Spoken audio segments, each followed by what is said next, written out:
Liam Lawson est officiellement pilote titulaire, cette fois-ci, pour cette 4 de Formule 1. Il remplace Daniel Ricciardo, mais il ne serait peut-être pas chez Visa Cache PRB l'année prochaine, en 2025. Du moins, ce n'est pas confirmé déjà sa place en 2025. Mais lui, Liam Lawson, ce jeune néo-zélandais, se bat désormais pour piloter du côté de chez Red Bull Racing en 2025. C'est Sergio Pérez qui est en immense danger vis-à-vis de 2025, qui vit peut-être ses derniers Grands Prix en Formule 1, Sergio Pérez, en 2024, puisque Liam Lawson et Yuki Tsunoda sont en bataille pour le prendre le baquet de Sergio Pérez en 2025. Du moins, Liam Lawson, qui aurait seulement quelques Grands Prix du côté de chez Visa Cache PRB, même pas une saison complète, pourrait donc se retrouver du côté de chez Red Bull l'année prochaine.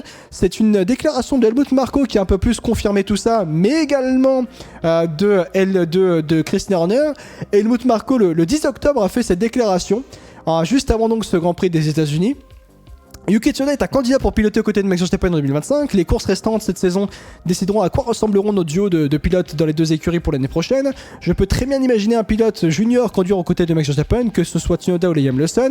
Nous avons décidé de les comparer, donc les deux pilotes, le japonais et le néo-zélandais. Ils ont le même matériel, les mêmes conditions, et tout le monde a désormais 6 courses pour prouver qu'il est le meilleur. Et il y a eu également cette déclaration justement de Christian Horner il y a quelques heures désormais sur justement plus particulièrement Sergio Pérez, et notre ami Christian Horner a dit on ne peut pas se permettre d'avoir un écart important entre nos deux pilotes. Nous avons désespérément besoin de réponses. Je pense que si l'on regarde nos adversaires, Ferrari sera forte l'année prochaine avec Hamilton et Leclerc naturellement. De plus, McLaren avec Norris et Piastri, eh bien c'est une équipe solide. Nous devons nous assurer qu'il n'y a pas d'écart trop important entre nos deux pilotes, car nous ne pouvons pas nous le permettre, en parlant donc de Sergio Pérez qui n'est pas au niveau de Max Verstappen et qui est trop loin de Max Verstappen.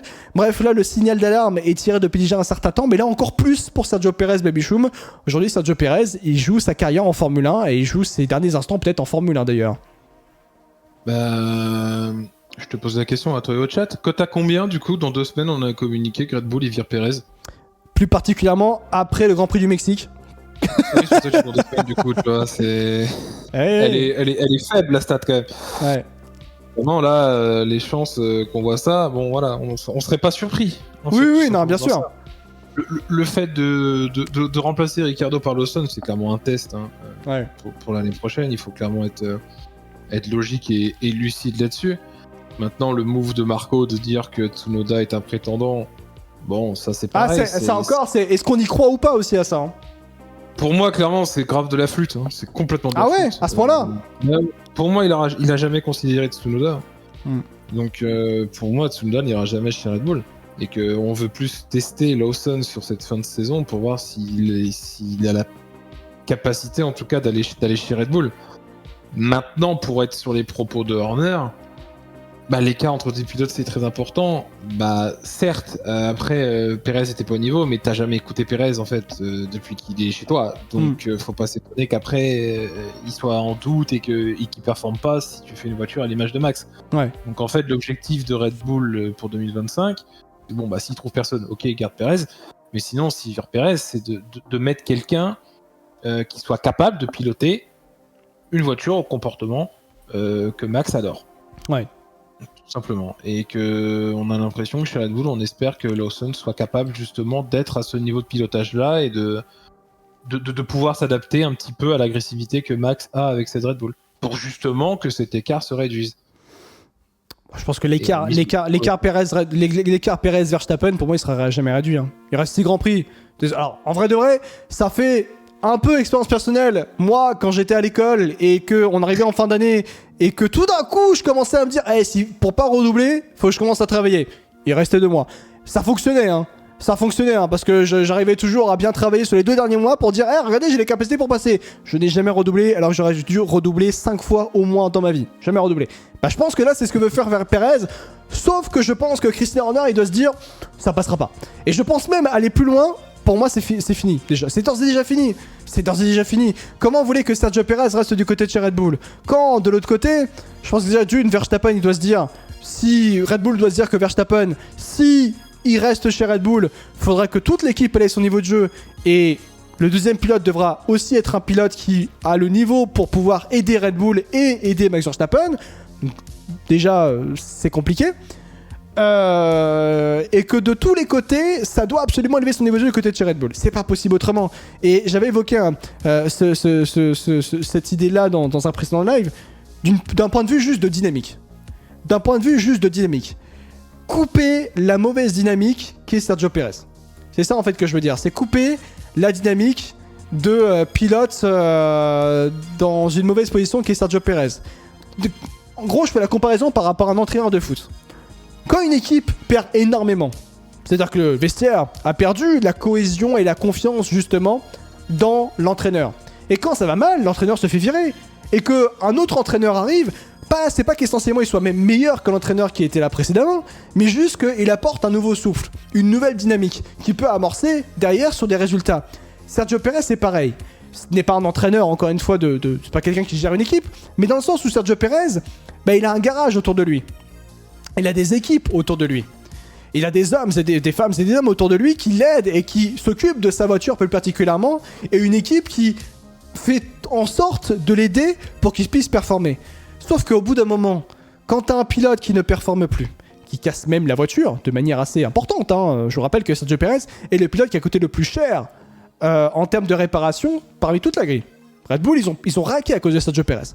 Ce que je veux dire par là, c'est que la dynamique est extrêmement importante. Si tu mets l'année prochaine un nouveau pilote, ça amorce un souffle nouveau, une nouvelle dynamique, et je pense qu'en interne du côté de chez Red Bull, c'est un truc tout bête, mais ça amorce un vent frais, un vent de fraîcheur, un coup de fraîcheur pour l'écurie en interne. Et c'est en ça où justement que Sergio Pérez, je comprends, déjà le fait qu'il soit encore du côté de chez Red Bull, c'est un miracle, parce qu'il y a pas si longtemps que ça, il se serait déjà fait découper la tête, il se serait déjà fait virer, Sergio Pérez, du côté de chez Red Bull.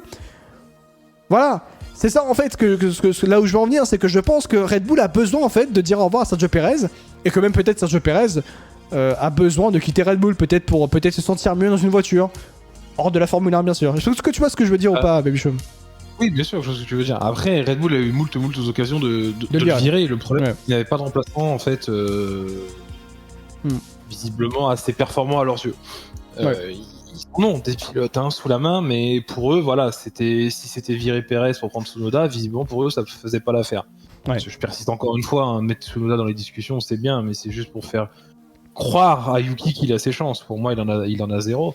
Ouais. Et voilà, c'est juste qu'il y a eu plusieurs moments dans cette saison, voire même l'année dernière, où il aurait pu sauter. Voilà, ça s'est pas fait pour diverses raisons, et le choix de son remplaçant pour moi faisait rentrer aussi le fait que Pérez a été prolongé plusieurs fois, et que là voilà, c'est pas, je vois Jotard qui dit que Lawson est un petit peu surcoté. Moi perso je surcote pas ou je sous-cote pas, c'est juste que quand tu regardes comment en tout cas il est traité au sein du giron Red Bull et comment du coup on parle de lui en interne, tu te dis que c'est un pilote logique et éligible en fait à ce second baquet chez Red Bull. Tout comme le sera à Jar quand Verstappen partira en fait. Pas essentiellement quand Verstappen partira. Il y a un moment, il y a que 2 baquets, tu peux pas mettre tout le monde. Mais alors attendez, mais ce que je veux dire par là, c'est que Isaac Hadjar, qui est là, et ça fait partie du débat, Isaac Hadjar. Moi, très sincèrement, je le dis ouvertement, je pense que Isaac Hadjar sera en Formule l'année prochaine, ou même je dis que Isaac Hadjar sera en Formule l'année prochaine. Chez Red Bull? Non, chez Isaac HPRB. J'explique pourquoi. Explique. Je pense pas que Pérez restera chez Red Bull très sincèrement l'année prochaine. Pour moi, c'est pas possible. Tu peux pas le garder. C'est possible. Mais bien sûr. Tu peux pas le garder, Pérez. Là, c'est plus possible. Si Red Bull doit virer Pérez, c'est maintenant. C'est pas 4 courses après le début de la saison 2025, encore une fois. Ouais. Que là, ça ferait beaucoup trop, tu vois. Donc oui, je suis d'accord avec toi. Du coup, si Pérez doit dégager, c'est clairement la fin de la saison. Ouais. Et du coup, je continue. Tu vois ce que je veux dire? Bien sûr. T'as soit Tsunoda ou Lawson qui monte du côté de chez Red Bull. Après, l'un des deux, c'est un débat qu'on aura juste après. Mais il y a un baquet de libre du côté pour Isaac Hadjar. Donc il monte. Et tu vois comment Helmut Marko... Là où j'avais des doutes par rapport à... là où tu vois, j'avais des doutes par rapport à ce que je veux dire par rapport à Helmut Marko, à la puissance de Helmut Marko, à la puissance même de frappe de Helmut Marko, c'était par rapport à est-ce que Il y a ma chérie qui est magnifique qui passe. Bah, j'expliquais Helmut Marko. Tu sais qui c'est Helmut Marko? C'est quelqu'un qui tape dans l'œil des gens. Il lui manque un œil en fait. Mais bon, c'est pas une femme. D'accord. Comme beaucoup de gens. Jean-Marie Le Pen, exactement. Ouais, bah, ils ont les mêmes idées. Hein, les deux. Oui, ils ont les mêmes idées. Bref, au débat. Ce que je veux dire par rapport à la puissance de Helmut Marko, c'est-à-dire qu'au début, je pensais qu'il avait plus tellement de pouvoir du côté de chez Red Bull. Par rapport à, tu sais, au début de la saison, la guerre interne qu'il y avait, et au point il a failli se faire virer par Christian Horner. Sauf que, il a quand même réussi, Helmut Marko, à faire partir Daniel Ricciardo. Hein. Pour moi, ça c'est quand même... Enfin, désolé, ça montre clairement que Helmut Marko, il a encore du pouvoir. Hein. Parce que Christian Horner, il était prêt à garder Helmut Marko. Hein. Prêt à garder Daniel Ricciardo. Et donc ça change quand même des choses. C'est des choses quand même énormes. Ça montre donc que Isaac Hadjar, qui est un gros protégé quand même d'Helmut Marko, ça prouve que Helmut Marko peut réellement mettre un Hadjar du côté de Isaac HRBB maintenant de manière très facile et très easy. Donc, aujourd'hui, Isaac Hadjar en Formule 1 l'année prochaine, pour moi, je vais pas dire 99%, mais on n'est pas loin de ça quand même. Hein. Non, bien sûr que de voir Hadjar en F1 l'année prochaine, c'est quelque chose de concret. Moi, par contre, quand je te disais que du coup, Lawson Hadjar, ça serait justement pour le futur chez Red Bull. Ouais.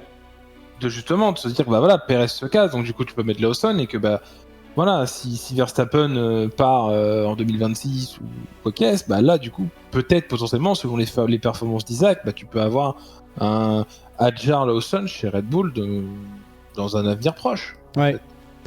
C'est pas impossible. Ouais. Avant de parler juste de... Alors, est-ce qu'on met Lawson ou Tsunoda du côté de chez Red Bull? Jérém, c'est quoi la petite info que Red Bull va potentiellement changer de voiture après les discussions avec la FIA? Qu'est-ce que sont que ces histoires encore, justement, à cause certainement liée justement à la question de la hauteur de caisse? Red Bull aurait visiblement quelque peu triché. Que dire? Ah mince alors. Ah mince alors. Oh j'en tombe des news. J'en tombe des news. Voilà, étonnant, bizarre. Je trouve ça pour les moins curieux. Étonnant. Ce que je veux dire du coup par rapport à Yuki Tsunoda et Liam Lawson, alors la question étant par rapport à Yuki Tsunoda, par rapport à donc cette déclaration d'Helmut Marko, toi tu penses que c'est du vent. Je pense pas essentiellement que ce soit autant de vent. Parce que si on regarde même en termes de résultats, ne serait-ce que Tsunoda par rapport à tout ce qu'il a fait en Formule 1, ce serait très dur de ne pas le faire monter du côté de chez Red Bull. Je trouve aussi une déclaration. Je trouve que Tsunoda a été beaucoup plus. Je trouve que dans les paroles, il s'est imposé beaucoup plus dans cette saison. Il a dit ouvertement, moi je suis prêt à remplacer Perez chez Red Bull. Je trouve que j'ai mérité assez de choses. J'ai montré assez de choses et je trouve que je mérite d'être aux côtés de Verstappen. Je pense que déjà Red Bull a vu un nouveau Tsunoda que peut-être Red Bull n'avait pas encore vu. Je pense que ça joue aussi un petit peu. Mais même jamais aller plus loin par rapport à Tsunoda. Je pense que Tsunoda, si Tsunoda n'est pas chez Red Bull en 2025, sa carrière elle est terminée. La carrière de Tsunoda, s'il ne signe pas chez Red Bull en 2025, c'est ciao. C'est terminé. Il n'y a plus de Tsunoda en Formule 1. Parce que là, c'est un point charnière de la carrière de Tsunoda en Formule 1. Pourquoi je dis ça? Parce que, pour rappel, Tsunoda est un pilote japonais soutenu justement par Honda qui motorise encore une fois à l'heure actuelle Red Bull Racing et Visa HRB. Sauf que Honda a signé un partenariat exclusif moteur avec Aston Martin et il était même dit, et c'était même presque naturel, même quasiment fait d'ores et déjà, presque dit du moins, que Tsunoda allait être chez Aston Martin dès la saison 2026 de Formule 1, à la fin donc du contrat Honda et Univers Red Bull, et donc le début du contrat 2026 donc de Honda avec Aston Martin. Sauf qu'il y a deux problématiques. La première problématique, c'est que chez Aston Martin, ça a prolongé le contrat donc de Fernando Alonso, mais également de Lance Stroll. Bon, qui a un CDI, mais ça c'est un autre débat. Mais dans le même temps, vous avez Max Verstappen. Max Verstappen, son avenir chez Red Bull n'est clairement pas assuré, même Red Bull est en danger vis-à-vis de Max Verstappen, et Verstappen a le choix entre aller chez Mercedes ou aller chez Aston Martin. Donc, dans les deux cas, Yuki Tsunoda est en gros danger. Sachant que Red Bull, en interne, ils n'ont pas réellement confiance, même si publiquement ils disent que oui, on pense à Tsunoda pour le mettre du côté de chez Red Bull, au côté de Verstappen 2025. Très difficile d'imaginer ça, très sincèrement, parce qu'au vu de tout ce qu'ils ont dit avant, et montrer qu'ils n'avaient pas réellement confiance dans Tsunoda, c'est pas maintenant que ça va changer, pour être honnête. Donc, pour toutes ces raisons-là, t'as une situation au Tsunoda, s'il n'est pas chez Red Bull en 2025, et que c'est bien donc effectivement Lawson qui va remplacer Perez chez Red Bull Racing en 2025, selon ce qui peut être annoncé et ce qui peut être dit à quel point l'univers Red Bull a confiance en Liam Lawson et est prêt à le mettre dès sa toute première saison complète en Formule 1 aux côtés de Max Verstappen chez Red Bull Racing, bah s'il se passe effectivement ça, Tsunoda, sa carrière elle est terminée en Formule 1. Vous voulez qu'il aille où? Très sincèrement, vous voulez qu'il aille où? Il y aura plus réellement d'options pour lui finalement pour Tsunoda. Et ce qui est très dur parce que Tsunoda, il fait une saison 2024 de Formule 1 très bonne, excellente. Il montre de la maturité, il montre plus de lucidité et il montre beaucoup plus de performance et il se montre capable d'être leader d'une écurie de Formule 1. Mais peut-être que ça arrive trop tard aux yeux de Red Bull ou même en termes d'agenda, transfert, contractuel par rapport à toute la conjoncture qu'il y a au niveau de tout ça. Et malheureusement, peut-être que Tsunoda, tout ça tombe au mauvais moment, au mauvais endroit pour Tsunoda, malheureusement. Ah oui, mais totalement. Totalement. C'est que pour moi, il a performé, oui, un petit peu tard selon les attentes de Red Bull. Et que comme tu le dis, s'il dégage dans cette période-là, trouver un maquet, ça va être très compliqué. Ouais. Surtout que tout le monde a presque renouvelé tout son contrat. Tout le monde a presque renouvelé le contrat, hein, donc. Oui, c'est ça. Après, il y a pas chez Audi, hein. Oui. Qui voudra aller chez du côté de chez Audi? Ah non, c'est pas. Hein. Petite VAR, je rappelle que du côté de chez Sauber, qui est futur Audi dans moins de 14 mois, il n'y a pas de directeur technique. Non, mais... Non, juste ça, il n'y a pas de directeur technique. Il n'y a pas de directeur technique pour cette écurie-là. Voilà, je tiens juste à rappeler ça. Faut dire à quel point que ce projet est bancal. Tu m'étonnes que Binotto, il a dit il y a quelques jours, remettre Audi dans le droit chemin, c'est gravir l'Everest. Ah bah oui, tu me diras, Inoxtag, t'inquiète pas, Mattia Binotto, Inoxtag. Donc compliqué pour eux, bien sûr, par rapport à ça. Et puis bien sûr, Adjar, le grand gagnant par rapport à cette histoire-là, qui serait, si tout ça se confirme, il serait bien du côté de chez Visa FRB. Je rappellerai juste par rapport à Yuki Tsunoda, sachez qu'il y a aussi un autre pilote, Arvid Lindblad, ne pas oublier ce pilote-là, qui est en train de monter en puissance, qui est un excellent pilote britannico-suédois, qui est britannique de licence, qui est aussi un excellent pilote dans l'univers Red Bull, qui lui aussi sera très prochainement en Formule 1. Donc autant vous dire qu'au bout d'un moment, Yuki Tsunoda, lui aussi, est menacé par ce pilote-là, qui était en F3 l'an dernier, qui sera certainement en F2 l'année prochaine. Donc il y a ça aussi à prendre en compte. Il n'est pas déjà en F2 d'ailleurs, à Vinnyblad. Il n'a pas remplacé des pilotes là qui sont repartis. Je ne sais plus. Ça bouge tellement la F2, mais Arvid Lindblad, il me semblait qu'il était là-bas aussi. Donc voilà un petit peu par rapport à toutes ces news-là, niveau transfert, pour que réellement vous compreniez à quel point du côté de chez Red Bull, c'est très tendu de savoir si en 2025 il sera en F2 du côté de chez Campos. Voilà, exactement. Merci beaucoup par rapport à Arvid Lindblad.